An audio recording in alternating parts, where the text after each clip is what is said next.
museu de arte paleolítica do mundo é em Foz Coa. Mas isso a maioria dos portugueses já sabe.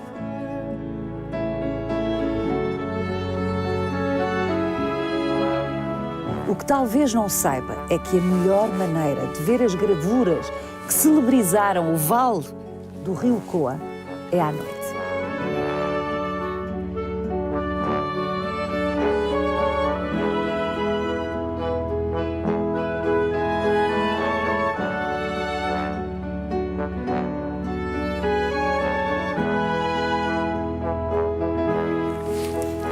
Descer o vale até às gravuras é por si só uma aventura muito emocionante. Vai querer vir connosco nesta visita guiada.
António Martim Batista, eu sei que o edifício do Museu do Coa é maravilhoso. O próprio museu é extraordinário, mas, em rigor, o museu está lá embaixo. Exatamente. Nós, no Museu do Coa, como é chamado, temos um grande centro de interpretação da arte rupestre que está no Vale do Coa. É verdadeiramente o museu, o grande museu do Coa, é o Vale do Coa. Os últimos 23 km de vale, com inúmeras gravuras espalhadas por ambas as margens do vale e também em alguns vales adjacentes, constituindo neste momento o maior conjunto mundial de arte paleolítica ao ar livre. Este é, de facto, o grande museu da arte paleolítica mundial. Um museu a céu aberto e que se vê melhor à noite. Já nos vai explicar como e porquê. Antes de descermos, pergunto-lhe qual é o sítio exato a que nos vai conduzir hoje. Vamos ver o sítio da Penascosa, e onde vamos ver gravuras da fase antiga, das mais antigas gravuras que há no Coa, o período mais antigo, mais de 20 mil anos. 20 mil anos? Mais de 20 mil anos. Não quer demais sublinhar que a nossa era tem 2 mil anos. É por isso que nós, na pré-história antiga, deixámos de usar o antes de Cristo e o depois de Cristo. Nas cronologias que usamos para a pré-história antiga, no fundo é o paleolítico, usamos o antes do presente, before present, é a terminologia inglesa, porque não se justificava manter esta cronologia da nossa própria civilização, que teoricamente começou no ano zero. Não, nós aqui, quando falamos há 20 mil anos, é há 20 mil anos antes do presente. Portanto, acabou-se o antes de Cristo. Acabou-se, pelo menos na pré-história antiga. Vamos descer? Com certeza, vamos até lá abaixo.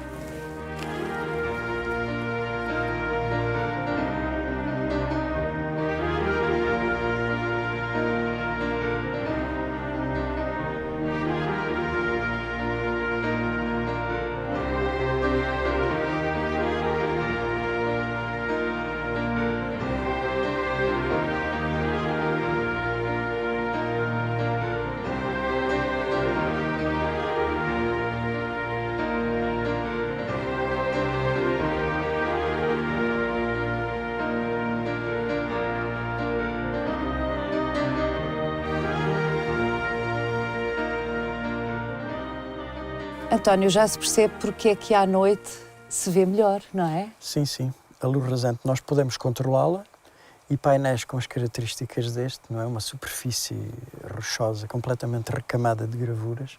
A única maneira de as ver bem é, de facto, com a luz artificial. Porque de dia o sol de manhã está por trás, à tarde está de frente e há um momento ali entre o meio-dia, 2 horas, 2h30, em que ele está rasante e essa é a altura também em que fazemos aqui visitas diurnas. Estas figuras, eu consigo perceber assim, de repente, sem as suas explicações, pelo menos duas. Um animal aqui, a cabeça do animal aqui, outro animal ali, mas há mais. Exatamente.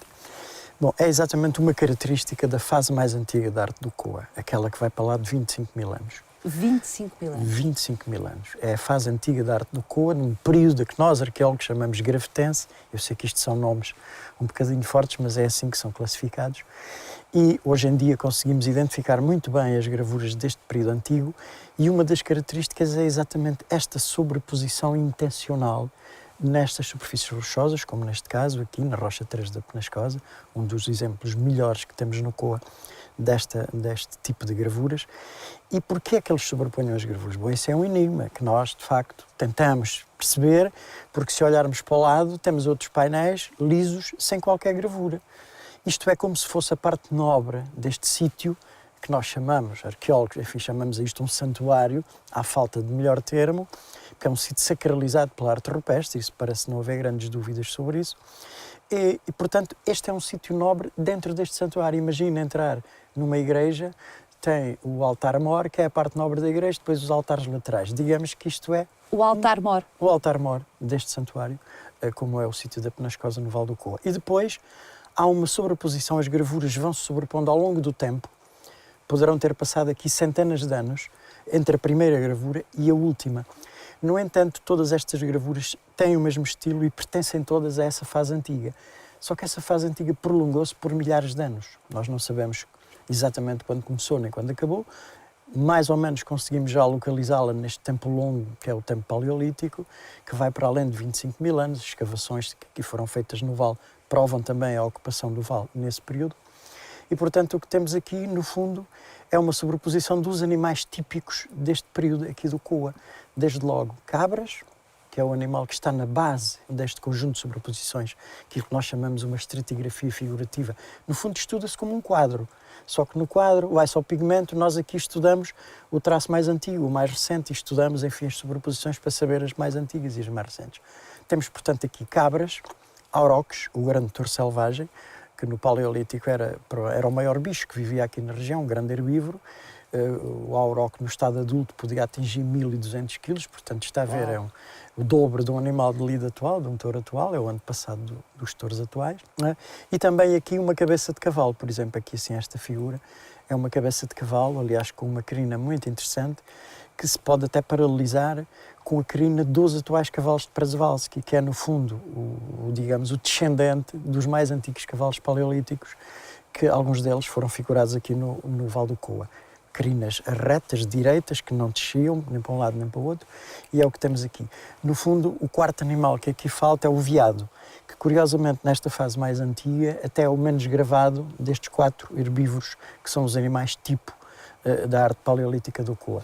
E o que nós temos aqui chega a um ponto em que já no Paleolítico muitas destas figuras não eram verdadeiramente perceptíveis, porque elas iam se sobrepondo, até recuperavam inclusivamente Portanto, alguns... não é só agora que é difícil delas. Já no Paleolítico era, com certeza, difícil. Então qual era a intenção? Digamos que a gravura é depositada quase como um ex-voto no painel. A gravura é quase como um ex-voto. E, portanto, no fundo, o significado da própria gravura pode variar ao longo do tempo. E, portanto, nós olhamos e dizemos é um auroch, é um cavalo, é uma cabra, mas há um significado por trás disto.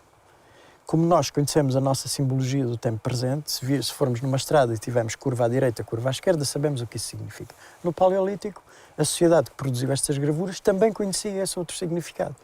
E nós aqui no sítio onde estamos, onde foram identificadas cerca de 100 rochas nos 2 lados do rio, este é outro aspecto curioso. As figuras do período antigo estão nas 4 últimas praias que existiam no Koa Paleolítico, no Koa Fóssil. E, portanto, digamos que este sítio é escolhido e é monumentalizado pela arte, em painéis como os que temos aqui. O António usou aí várias expressões que eu fui retendo. Sinalética, altar, arte.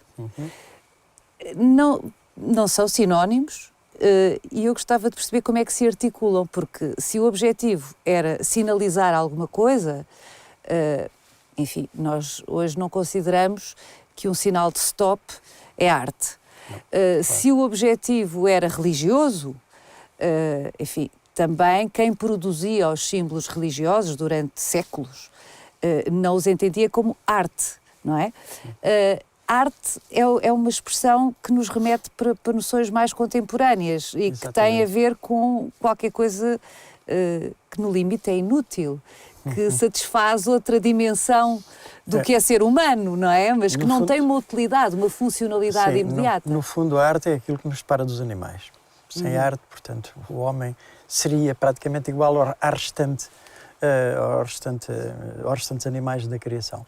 Nós usamos o termo arte porque, curiosamente, muitas destas gravuras ainda nos causam emoção. Eu sei que a arte é um conceito muito recente, até na história ocidental, e há pouco, quando falava de que quem fazia a arte, enfim, eram, por exemplo, na Idade Média, quase toda a arte é religiosa, ou pelo menos a que restou, toda ela tem cariz religioso. E quando a arte rupestre começou a ser estudada, havia esta tendência para considerar também ela como um fenómeno de caráter religioso. No entanto, há outra escola arqueológica mais purista que insiste em chamar sítios como este grafismos. É um grafismo. Ou seja, fez-se aqui um traço na rocha, que por acaso é um animal, fez-se grafismo. Não, eu prefiro a arte rupestre porque, apesar de tudo, considero, e penso que o COA demonstra um bocado isso, no COA só eram autorizados a gravar os verdadeiros artistas, para utilizar um conceito contemporâneo nosso. Porquê? Porque a maior parte das gravuras, embora tenham um estilo muito estereotipado, muito idêntico, são obras feitas com uma grande mestria e, portanto, podemos até considerar o grande mestre da Rocha 3 da Penascosa, que é esta? Que é este que estamos aqui a ver, onde há uma série de gravuras, provavelmente até feitas pela mesma mão, não sabemos, mas prolongando isto, enfim, para outros sítios aqui no Vale do Coa, nós temos uma série de motivos com uma grande, uma enorme qualidade estética e é por isso que nós lhe chamamos arte, que vai um bocadinho para além do simples grafismo. No Paleolítico, a maior parte das gravuras eram figuras zoomórficas, próprias de sociedades de caçadores-coletores. Sim, não se figura o humano, não é? O humano é muito raro, é menos de 1% a percentagem das figuras que temos aqui. Isto são símbolos, que não há dúvida que são símbolos, é um código, uma sinalética que vai muito para além do único significado de a gente dizer que isto é um auroco, um cavalo, ou seja o que for, vai muito para além disso. O grande desafio que a arqueologia tem é, de facto, descodificar toda esta vasta região aqui no Baixo Coa, que foi monumentalizada pela arte. Eu gosto de dizer pela arte e não pelos grafismos. As rochas aqui são xistos, são rochas que criam estas superfícies muito lisas, estes painéis são muito lisos e, portanto, são ótimas superfícies para a gravação. Mas são muito duras. Muito duras. Se isto fosse granito, provavelmente a erosão, a meteorização no granito já teria feito com que muitas figuras tivessem desaparecido. O xisto não. Qual é o problema do xisto? Por exemplo, até vemos aqui, esta superfície estava mais atrás e ela está a tombar. Avançar. E há inclusivamente outras figuras aqui que estavam ligadas ao painel primitivo. Portanto, a erosão aqui no xisto processa-se não pela própria erosão da superfície em si, que também evidentemente é erodida, mas pouco, mas pela fraturação do xisto, quase como um baralho de cartas. Portanto, de alguma forma, o xisto preserva mais a gravura do que outro tipo de pedra. Sendo estas as gravuras mais antigas do Coas, são as que se vêem melhor, porque são as feitas com traço profundo. Esta picotagem profunda, como vemos nesta rocha, elas inicialmente, quando foram feitas, viam-se muito bem, além do mais a patina era branquinha e elas com certeza que se viam bem, mas como são gravuras muito profundas, preservam-se muito bem e hoje em dia, então, com a luz rasante, veem-se lindamente. De resto, António, não é demais lembrar aqui o fascínio que a arte rupestre provocou em Picasso, no próprio Picasso. E foi beber aí para algumas das suas criações mais extraordinárias, não é? Como a Guernica. Precisamente, e Picasso tem duas expressões interessantes. Quando primeiro visitou Altamira, ele dizia, depois de Altamira, tudo é decadência. Que é curiosíssimo ver aqueles bisontes revoltearem no solo e tal.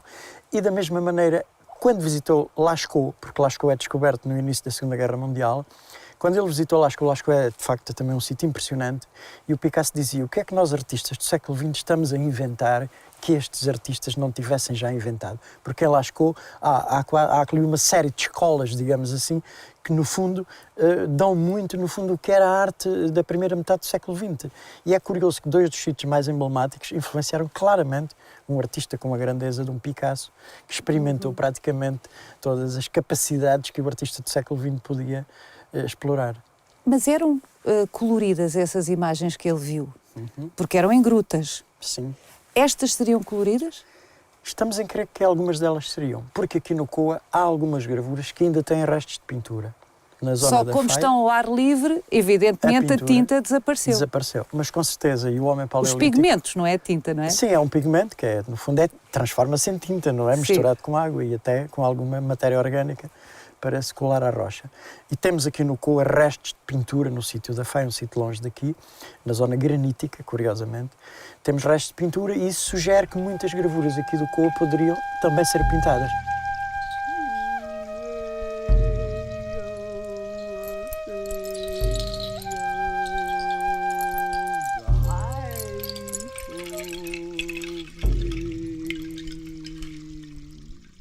António, estamos na presença de gravações que atestam a vontade de representar o movimento. Exatamente. Isto é extraordinário. Quase uma espécie de pré-invenção do cinema, não é? Numa forma bidimensional, como é aqui o destas superfícies. Este é um bom exemplo, por acaso, porque é uma figura de um equídeo, um cavalo, um macho, com 3 cabeças, sugerindo exatamente o movimento numa cena de cópula, em que a fêmea está por baixo, gravada de uma maneira mais fina, e por cima está o macho com 1, 2, 3 cabeças, sugerindo precisamente este movimento de morder a crina, digamos assim. Por acaso é a única figura aqui no Coa que tem 3 cabeças. Temos uma série delas com 2 cabeças, algumas de grande qualidade também estética. E são exatamente coisas como esta, gravuras como esta, cenas como esta, no fundo isto é uma cena, não é? Que nos levam a considerar isto exatamente uma forma de arte. E seguramente estas figuras desencadearam muitas discussões em que os senhores arqueólogos não estavam sempre de acordo. Digo eu. Sim. Há sempre, evidentemente, na interpretação... tinha uma teoria, outro tinha outra teoria, sim, não? Sim, nós no Museu do Coa até explicamos, temos uma síntese das 4 principais teorias explicativas da arte paleolítica, desde a mais simplista, a arte pela arte, que é uma coisa que vem do século XIX, até às teorias influenciadas pela antropologia do final do século XIX, princípio do século XX. Esta arte monumentalizou esta paisagem, e isto é que é curioso. Nós depois, a partir daqui, podemos fazer uma série de, digamos assim, de subteorias à volta disto, se com esta arte se faria aqui, por exemplo, nesta zona, como nós aqui, no caso do Museu do Coa, até temos um bocadinho essa explicação, se há, digamos aqui, um percurso cerimonial, digamos assim, através da arte, a orientação das cabeças das Ou seja, figuras. seria uma zona de convergência de comunidades, de grupos? Talvez o termo até mais correto seja esse. O Vale do Coa é, de facto, um lugar de agregação fundamental.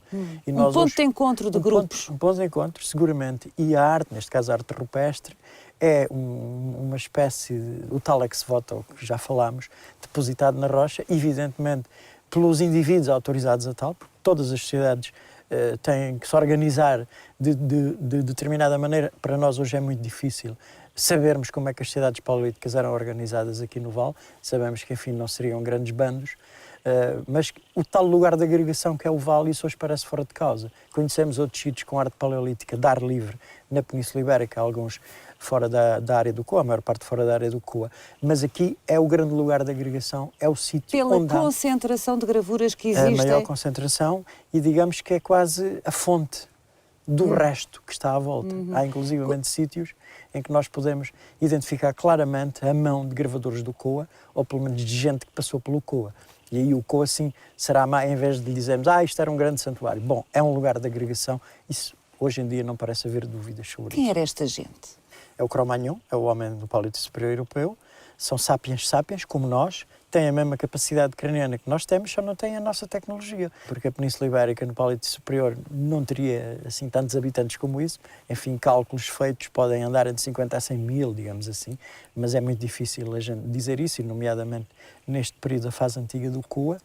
São pequenos bandos de caçadores que seguem o ritmo da caça. Nós aqui no Coa já descobrimos uma série de acampamentos desses Aliás, bandos. tem uma bela reprodução no museu, lá em cima. Exatamente. O museu que é um centro de interpretação do museu efetivo. Do museu onde nós estamos agora. Onde nós estamos, que é o território, precisamente. não é? Mas a nossa equipa de escavadores, coordenada pelo Thierry Aubry, tem continuado estes trabalhos de escavação, e eu posso anunciar uma boa novidade é que as nossas escavações, nomeadamente no sítio da Cardina, que é aliás um sítio classificado Monumento Nacional também, foi identificado o ano passado um fundo de cabana grafitense, portanto pode ir a 26, 30 mil anos antes do presente, e na base, digamos, desse fundo de cabana estamos a chegar ao homem de Neandertal, ao Paleolítico Médio.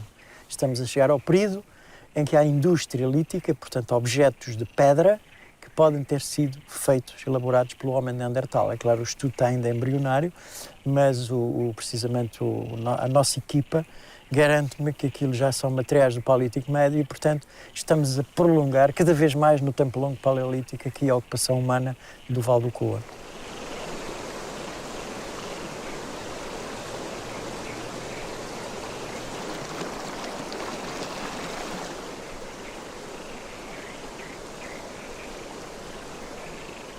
António, essa cabra é uma cabra? Sim, sim. É linda. É uma espécie pirenaica, é uma cabra lindíssima, proporções corretíssimas e feita com uma técnica aqui muito própria do Coa, com um traço ligeiramente polido. E ainda hoje é um motivo de belo efeito. Tem uma série de pormenores, a boca bem assinalada, o olho, a orelha perfeita, a própria cauda com 3 tracinhos. Aliás, é uma técnica de execução muito típica aqui do Coa, fazer este tipo de caudas destes animais. E, de facto, é uma das gravuras mais bonitas do Coa. Aqui atrás de mim está um belo macho, uma cabra montês também, lindíssimo, de proporções maiores que a cabra que vimos anteriormente. É um animal, é um macho, vê-se muito bem pelos cornos, pela prega peniana, e é uma figura extremamente bem equilibrada, sem grandes sobreposições e, portanto, destaca-se bem. Podemos considerar aqui este cantinho dedicado à cabra, com 2 belos exemplares, tanto a cabra que vimos primeiro como este grande macho. O último livro do António Martim Batista chama-se O Paradigma Perdido. Exatamente. E isso remete diretamente aqui para o que se passou com a descoberta das gravuras paleolíticas no Vale do Coa.